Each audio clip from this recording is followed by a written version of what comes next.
এই মুহূর্তে রাজধানীর শেরেবাংলা নগরে বাংলাদেশ চীন মৈত্রী সম্মেলন কেন্দ্রে বিশ্ব পরিবেশ দিবস ও মেলার উদ্বোধন অনুষ্ঠানে বক্তব্য রাখছেন প্রধান উপদেষ্টা ডক্টর মোহাম্মদ ইউনূস। সরাসরি চলে যাচ্ছে সেখানে। ও সালাম জানাচ্ছি।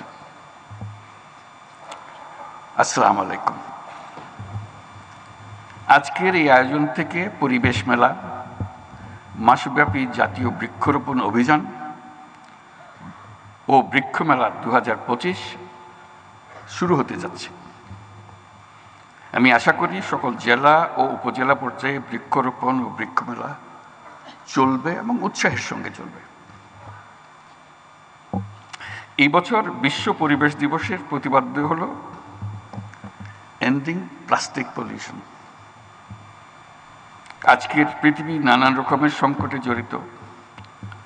যুদ্ধ বিগ্রহ, প্রযুক্তির ব্যাপক প্রসার, অপব্যবহার আমাদের সামনে নানা রকমের চ্যালেঞ্জ সৃষ্টি করেছে।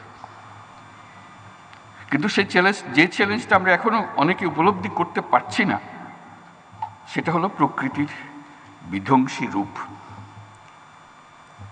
এটা প্রকৃতির দোষ না, এটা আমাদের দোষ। আমরা মানুষ যারা এখানে বসবাস করি, প্রকৃতির সঙ্গে তাল মিলিয়ে চলার কথা, সেটা তাল মিলিয়ে না চলে উল্টো দিকে চলে। দোষটা প্রকৃতি না, দোষটা হলো প্রকৃতি বিধ্বংসী এক জীব যার নাম মানুষ। আমাদের সামনে দৈত্যাকারে হাজির হওয়ার প্রস্তুতি নিচ্ছে জলবায়ু সংকট। আমি প্রস্তুতি নিচ্ছে বলবো না, বলবো যে কাজ শুরু করে দিয়েছে। প্লাস্টিকের ব্যবহার পৃথিবীতে 3 ধরনের সংকটকে বাড়িয়ে দিয়েছে: জলবায়ুগত সংকট, প্রকৃতিগত সংকট, জীববৈচিত্র্যের ক্ষতি। এটা শুধু প্লাস্টিকের জন্য, আরো বহু জিনিস আছে। প্লাস্টিক এমন জিনিসে দাঁড়িয়ে গেছে যে ক্রমাগত হুঙ্কার দিচ্ছে, হয় আমরা থাকবো না হয় তোমরা থাকবে।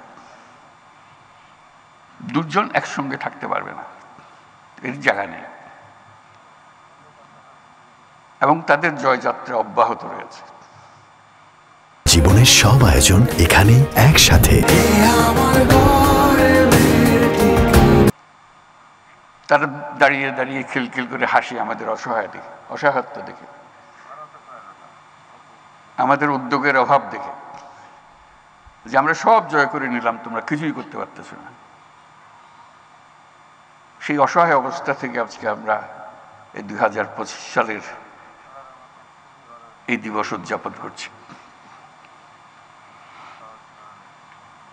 প্লাস্টিক ব্যবস্থাপনা ঠিকঠাক না থাকায় পৃথিবীর জলাশয়গুলো পলিথিন আর প্লাস্টিকে ছেয়ে গেছে।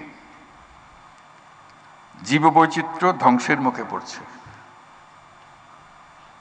কেন? আমাদের কি শক্তি নাই বলে? তা না,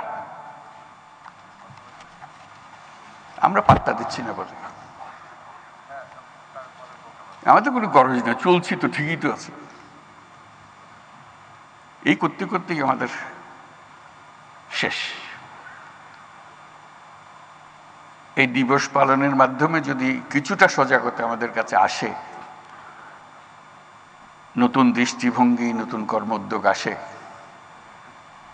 তাহলে হয়তো একটা সম্ভাবনা সৃষ্টি হতে পারে। এখনো হয়নি।